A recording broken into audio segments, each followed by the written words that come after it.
our daily lives, we come across a variety of people. Most of these people are decent, except that they may appear difficult because of a transient problem in life or because they're going through a difficult patch. But having said that, there are some people who are truly difficult.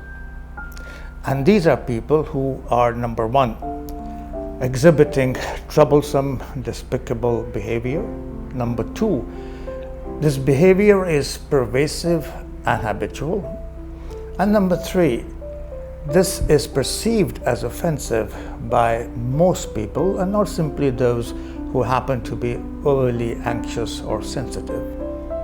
So we call people difficult who display such behavior habitually in all pervasive situations, and this behavior is noted by majority of people who come into contact with them. I am Dr. Saad Malik. I am Professor of Psychiatry at Shalimar Medical and Dental College. There are several types of difficult behaviors that people exhibit, but today I'm just going to talk about two types which are very common in Pakistani culture. One is known as hostile, aggressive bullies behavior. So one type of difficult people are those who are hostile, aggressive bullies.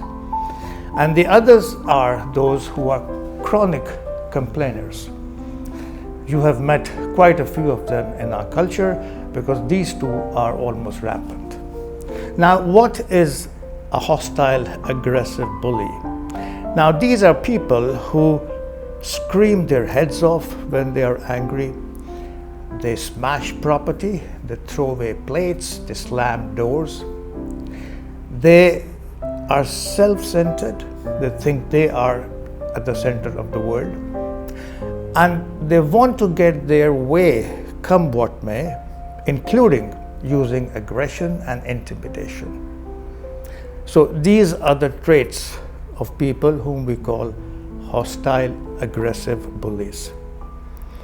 Number two are the complainers, and complainers are people who find fault with almost everything. They find fault even in paradise. They blame others for all the problems and issues they have, and because they have someone else to blame, they think they are perfect and they have no responsibility to change. These are what we call complainers. So if you have such people in your life and you have a problem dealing with them, let's go over the basic strategies that you can use. Firstly, there are four basic strategies that we use for all difficult behaviors, and then we have some specific ones for the bullies and specific ones for the complainers. The four basic strategies are: number one, assess the situation. Is this person truly difficult or not? Many times the person, a fairly stable person, is going through a hard time in life or is overstressed, and it appears to be difficult, but he is really not a difficult person. Furthermore, your own assessment and your own assumption may be faulty, and because you happen to be overly sensitive, you may misinterpret the behavior of the person, which in fact may not be all that deviant. So the first strategy is assess the situation. Are you really dealing with a difficult person? Number two is move away emotionally and even physically from the other person. When you do that, you can a little more accurately assess the other person. You don't get enmeshed into or intertwined in the emotions of the other person. So move away a little psychologically and emotionally so that you can handle that person better. Number three is stop insisting for change. Don't say to yourself, you should change or he should change. People don't change just because you wish them to change. And number four, change your own behavior towards them. Dictators and bullies are created, because some of us are willing to be victims. So when you change your behavior, you become a little more assertive. It is going to affect a change in the other person as well. So if you want someone to change yourself first. So these are the 4 basic strategies we advise for dealing with any difficult person. And now let's come to the specific difficult people that we see in our culture. So how do we deal with the hostile, aggressive bullies? Number 1, you need to understand that when you're dealing with a hostile, aggressive person, make sure that you remain calm and in control of your emotions.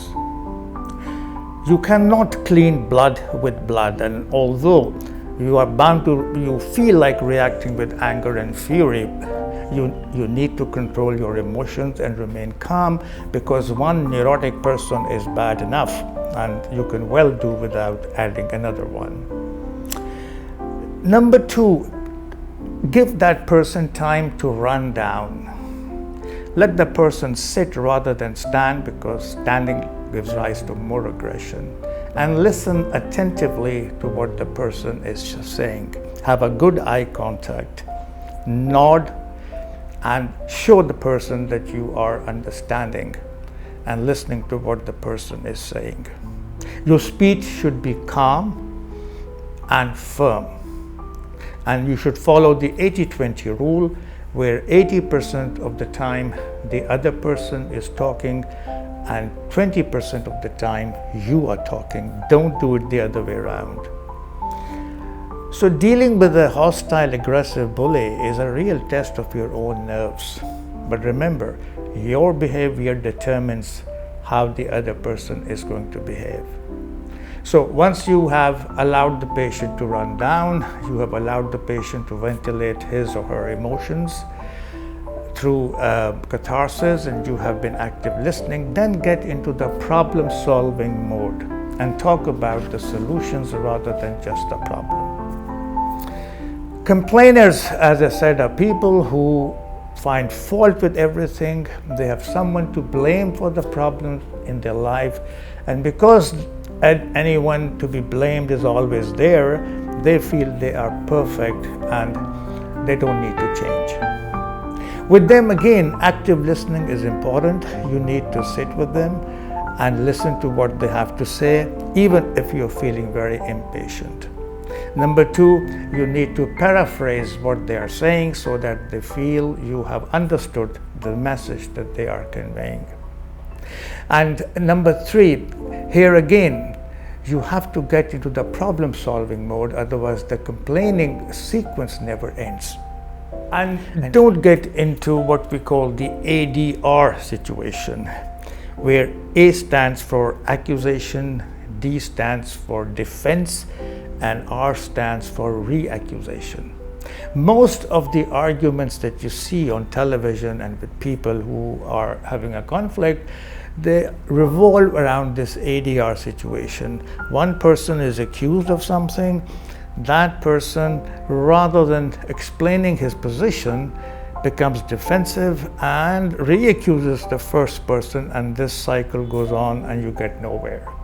So avoid getting into that vicious cycle. And here again, give a certain proportion of time to the complaining part and then move on to the problem-solving part. Share with the person or let the other person come up with answers to what are the solutions to the problem rather than just complaining about them. So we have talked about the hostile, aggressive bullies, how they present, complainers, how they present, the basic strategies which you use for difficult people, and then specific strategies you use for these 2 types of difficult behaviors. In the end, please remember, the art of dealing with people, a lot of success, almost 80%, depends on that. In life, you will have people of all kinds, including difficult ones. And if you develop the art of dealing with these people, you are likely to be on the route to success far more than those who do not have this skill. But do remember, do not consider people difficult when they are not. There are many people who complain that everybody else is difficult, when in fact the person who is difficult is they themselves. So if you are having problems with a lot of difficult people, you think most people you meet are difficult, go and stand in front of the mirror. You will see the person who really is difficult and needs help. Thank you for watching.